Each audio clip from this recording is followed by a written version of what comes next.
Now, before we start coding and learn all about React, let's quickly set up our development environment in this lecture.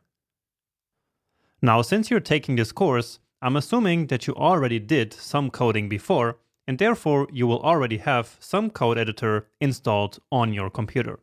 And if that code editor is VS Code, then congratulations, you're already using the best code editor out there. But if you're using some other code editor, then I would highly recommend you to download VS Code simply by downloading the installer from here and then installing it just like any other application. And by doing so, you can then customize the editor just like I do in this course, which will make it a little bit easier for you to follow everything.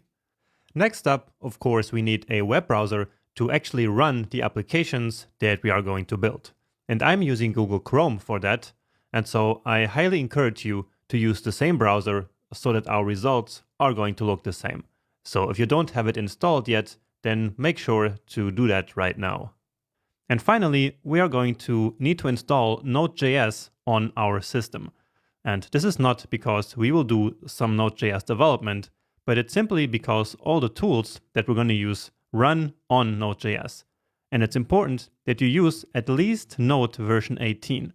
And so if you're not sure about which version you are currently running, or if maybe you never installed Node.js before, then please go ahead and download it here from this first button. And it doesn't matter if it's Node 18 or 20 or 22 or whatever, because of course this Node version will change in the future, but what matters is that it is at least version 18. Okay, and with these three tools in place, let's now configure VS Code a little bit. So open up a new VS Code window, which will then look something like this. So it might have changed a bit in the future, but basically it will look something like this. And so here from the left sidebar, let's now install two essential extensions. The first one is ESLint, which is a code linter. So basically a program that will automatically find errors in our code or find some best practices that we're violating.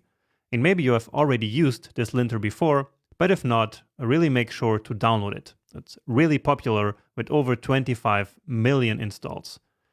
Then another extension that we really need is Prettier, because Prettier will automatically format our code. For example, to remove empty lines and stuff like that. And this is really important for you to follow this course because it will make your code look exactly the same as my code in the videos. And so that will help you find any bugs that you might have created. So please go ahead and download this extension here. And if we need any more extensions throughout the course, we will then just install them as we go. Now, about the color theme that I'm using here, it is called OneMonokai. So that's this one down here. So again, if you want your editor to look just like mine, then just go ahead, download it here, and then set the color theme. You can also do that down here. All right. Now, besides this overall color theme, I also use a theme for the file icons in the file tree. And so that one's called Material Icons. And so make sure to download this one as well, and then set this file icon theme, which again, you can also do it down here. All right, so with this, we tweaked the appearance of our VS Code a little bit. And of course, you can go ahead and install as many extensions as you'd like, but I will now move on to set some settings. So that's very important as well.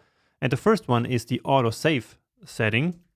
So you can just search that here, and probably this is already the default, but I'm not really sure.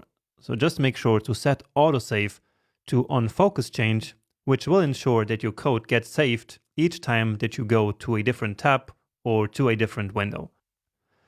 Next time, we need to now set the Prettier extension that we installed as our default formatter.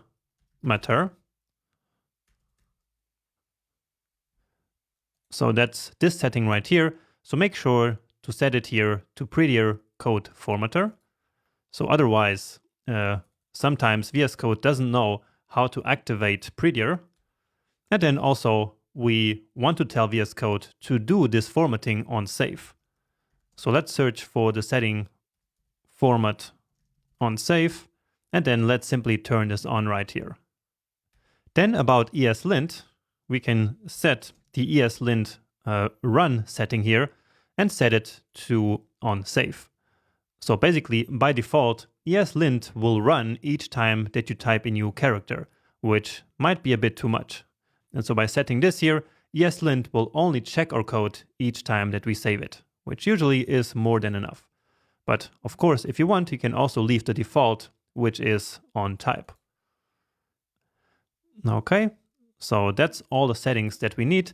Next up, let's quickly make sure that you actually have Node.js installed now. And so for that, let's open up a new terminal, which I like to do using this shortcut that you should see up here on the screen. And so then, to check your Node version, just type node-v. And so make sure, again, that your Node version is at least version 18. And if not, just go ahead and install it once again. All right, and now to finish, let's just set up some snippets. So snippets are basically some pieces of predefined code that we can use to greatly speed up development. So I actually prepared a file of 3 snippets that we're going to use a lot, and they are here in these starter files that we downloaded from GitHub right in the first section. So make sure to open it up, and this file is right here in the very first folder called setup. So let's open this file here, for example, by dragging and dropping it here onto this VS Code icon. But if for some reason that doesn't work for you, you can of course always just open it here the normal way. Right? Then just select everything and copy it. So copy this entire code and then come down here to user snippets. All right. And then it might be that you already have some snippets file. And so in that case, you can just open one of them. But if not, just go ahead and create a new snippets file by clicking here on this option. So I will just use this one that I already have. And let's just pretend that it's empty. So I will just empty it out. And then I will copy paste that code from here to here. So what we have here are 3 snippets. This one is to easily create a console.log. This one is to create a React functional component. So that's what this RFC stands for. And this one is for a React style component. And we will see what these do later. So for example, this first one here, to just print to the console, will be activated each time that we type CL in a JavaScript, a TypeScript, or a React file. And it will then replace that CL with this console.log. And it will also then place the cursor between these parentheses, which is going to be really useful. So this is really powerful stuff. And again, we will come back to these other 2 and use them later. Okay, and with this, we're actually done. So we're all set up to now move on to finally start learning React and to start writing our own code. So hopefully I see you soon in the next lecture.